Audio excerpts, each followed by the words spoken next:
नमस्कार, मैं अमित श्री अरविंदो सोसाइटी की ओर से आपका हार्दिक स्वागत करता हूं। आज हम शिक्षा में शून्य निवेश नवाचार अर्थात ZIIEI कार्यक्रम के द्वारा संकलित किए गए एक रोचक नवाचार प्रश्न बैंक अर्थात क्वेश्चन बैंक को लेकर प्रस्तुत हुए हैं। इसके लिए हमने उत्तर प्रदेश बोर्ड के कक्षा 4 के हिंदी विषय के पाठ क्रमांक 18 मोहम्मद साहब लिया है। यह पाठ मोहम्मद साहब के अंतर्गत शब्दावली, विलोम शब्द, युग्म शब्द, मुहावरे आदि की व्याख्या बच्चों को आसानी से की जा सकती है। तो चलिए हम देखते हैं कि किस प्रकार से हम इस नवाचार प्रश्न बैंक का उपयोग यह पाठ समझने के लिए करते हैं। इस नवाचार प्रश्न बैंक में विद्यार्थी अपने पाठ की वर्तमान समझ के आधार पर पाठ से जुड़े हुए अनेक प्रश्न बनाते हैं और उनके उत्तर प्राप्त करके पाठ की समझ और अधिक विकसित कर लेते हैं और यही इस नवाचार की मुख्य नवीनता या विशेषता होती है।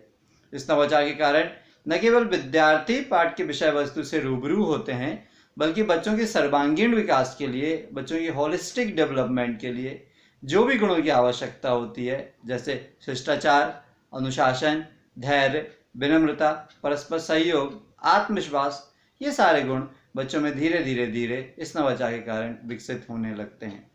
तो चलिए हम देखते हैं कि किस प्रकार से हम इस नवाचार का क्रियान्वयन अपनी कक्षा में कर सकते हैं। इस नवाचार का क्रियान्वयन एज ए रिवीजन या पुनरावृत्ति के रूप में होता है, इसलिए शिक्षक पहले से सुनिश्चित करके रखते हैं कि इस पाठ का निर्माण, व्याख्या और समझाइश कक्षा में पहले ही कंप्लीट हो चुकी हो इस नवाचार के क्रियान्वयन के पूर्व। जब शिक्षक कक्षा में आते हैं, प्रवेश करते हैं, तो जितने भी विद्यार्थी होते हैं उनको 7 समूह में बांट देते हैं। हर समूह को एक प्रतिनिधि नियुक्त कर दिया जाता है और सभी विद्यार्थियों से बोला जाता है कि आप अपनी पाठ की वर्तमान समझ के आधार पर पाठ से जुड़े हुए अनेक प्रश्न बनाइए। ये प्रश्न लघुत्तरीय, अतिलघुत्तरीय, दीर्घोत्तरीय और व्याख्यात्मक हो सकते हैं। थोड़ी देर में सभी ग्रुप के सभी समूह के अपने अपने प्रश्न बैंक तैयार हो जाते हैं। फिर सभी से बोला जाता है कि आप अपने अपने प्रश्न बैंक एक दूसरे से एक्सचेंज कर दीजिए, अदला बदली कर दीजिए। सभी बच्चे ऐसा करते हैं तो फिर सभी के पास सभी प्रश्न पहुंच जाते हैं, सभी विद्यार्थियों के पास।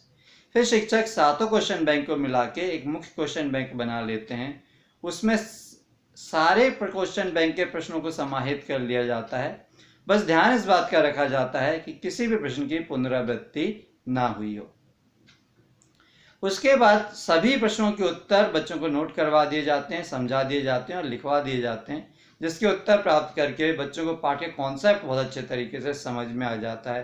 तो युग्म शब्द, विलोम शब्द, समानार्थी, मुहावरे ये सब समझ में आ जाते हैं बच्चों को। उदाहरण के तौर पर देख सकते हैं कि बच्चे किस प्रकार के प्रश्न इस प्रश्न बैंक में लिख सकते हैं। जैसे सहयोग का विरोधी क्या हुआ, विलोम शब्द। सहयोग का विरोधी असहयोग। धर्म का विलोम क्या हुआ, धर्म का विलोम हुआ अधर्म। इस प्रकार से उपासना का शाब्दिक अर्थ क्या हुआ, पूजा।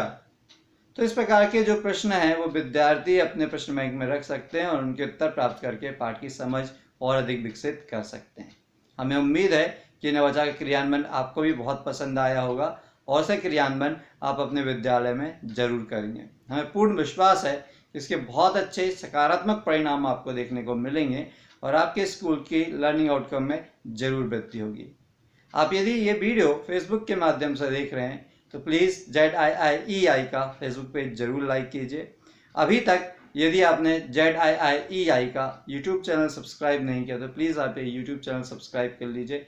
नीचे डिस्क्रिप्शन पे इनोवेटिव पाठशाला मोबाइल ऐप का लिंक मौजूद है, जिससे आप डाउनलोड करके इसी प्रकार के रोचक, मनोरंजक और ज्ञानवर्धक नवाचार प्राप्त कर सकते हैं और अपने स्कूल का लर्निंग आउटकम बढ़ाने में मदद कर सकते हैं।